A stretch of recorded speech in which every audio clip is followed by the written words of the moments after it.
A very good afternoon to all of you. Hopefully, my voice is audible to all of you. So, today we are going to start a new topic, that is a boost converter. So, how does a DC to DC boost converter operates? What is the need? Why we need a boost converter? Okay, as I started the topic of just for a moment. Yes, no, it's correct. So as I had started the topic of converters, I had made it very clear that why we need a converter, what is the role of a converter is.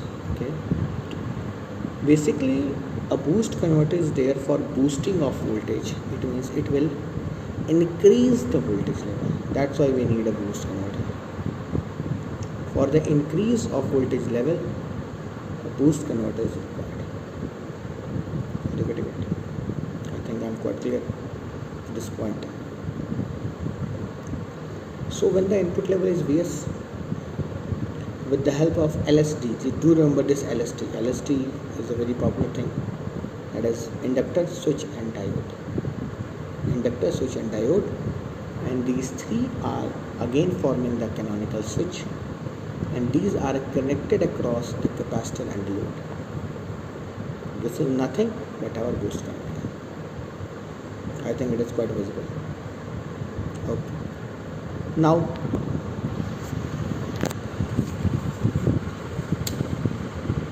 before moving ahead with the power circuit diagram, have a look at this.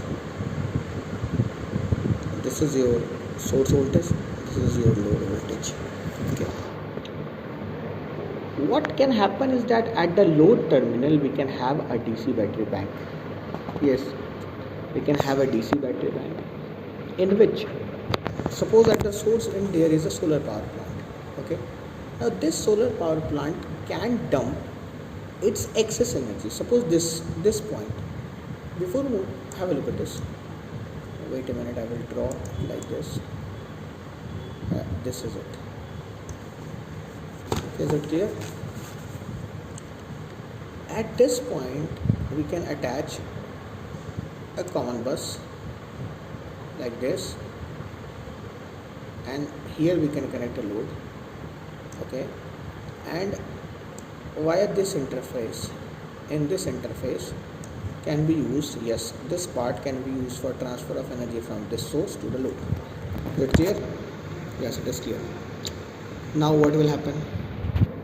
How the energy dumping or dumping of energy will take place? It is very simple. That this source will transfer energy to this part. Okay. Some part of the energy will get dumped into capacitor. Some will be supplied to the load. Is it clear? So again, why we are in need of this circuit? Why this thing is required? Why this part is required? Why? As the purpose is very clear, that when the switch is on, have a look at this, when the switch is on, then the energy of source gets dumped, the energy of source is dumped in its inductor, in the inductor. Okay, so at that point, if the load is critical, if the load is not a battery load, if it is a critical load, and the power has to be supplied to the load will demand a power.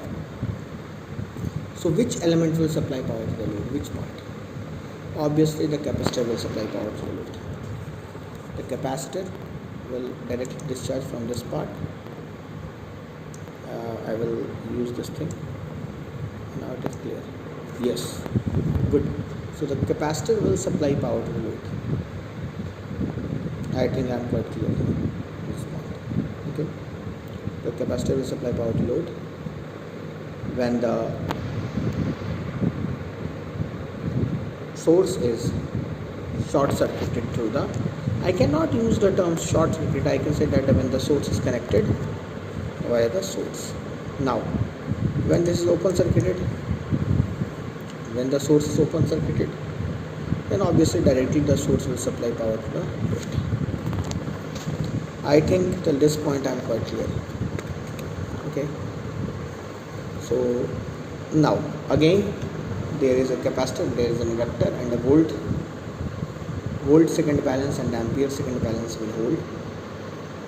What do we mean by volt second balance? It is very easy.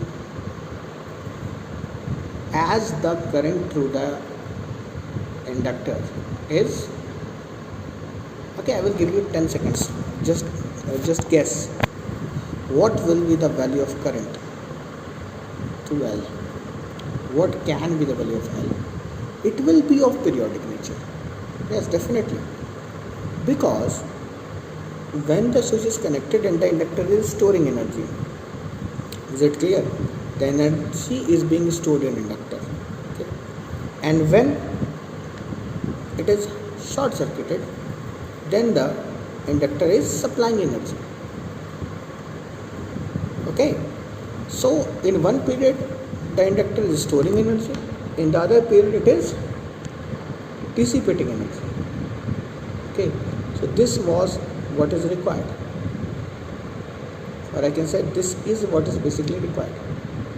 Okay, clear? I think I am quite clear till this point. And in the same manner, if you look at the load terminal, by applying, so again the voltage is periodic for capacitor, because the voltage at the load, this voltage will be obviously periodic in nature. It means either it will be a DC value having ripples. Yes, for sure, it will be a DC value having ripples in it. So now the understanding becomes very easy. Now the thing is very easy to understand. Why? I am coming back to this topic, that when the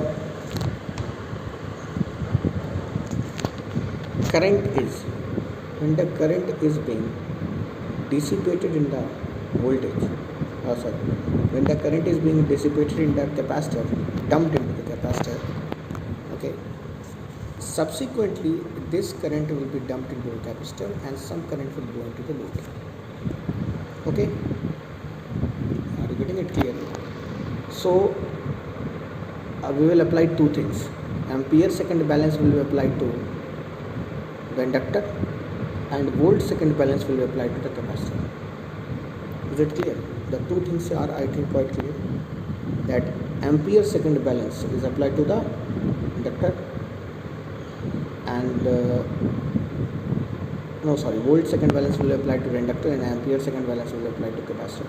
Now if you look at the volt second balance, what you are obtaining, what you will get is very simple, that simply the voltage across inductor is Vs minus V naught.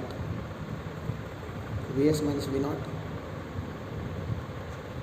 when the switch is connected. Okay, when the switch is connected and the voltage across inductor is Vs. Okay, and when the switch is disconnected and the voltage across inductor is Vs minus V naught. Vs is for dt and Vs minus V naught is for t minus dt. So the equations can be obtained for on period and off period, and we will get a relationship between the input voltage and the output voltage. Okay. Now coming back to the capacitor, again I can write the equation of current for capacitor. For the first term the current is IL minus I naught. In the second term it is again IL minus I naught. So IL minus I naught is for T on and IL minus I naught is for T off, and this should be equals to 0. So basically we will get is that, yes, in both the terms the current is IL minus I naught. It's very easy.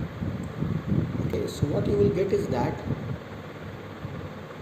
IL is I naught upon 1 minus T by solving this equation. So in this lecture what we have covered is that the basic power circuit diagram, okay, the understanding of this basic circuitry, the role of inductance, capacitance, switch diode, and the second thing is that how the current flow will be maintained. Thank you for your time. Have a pleasant day.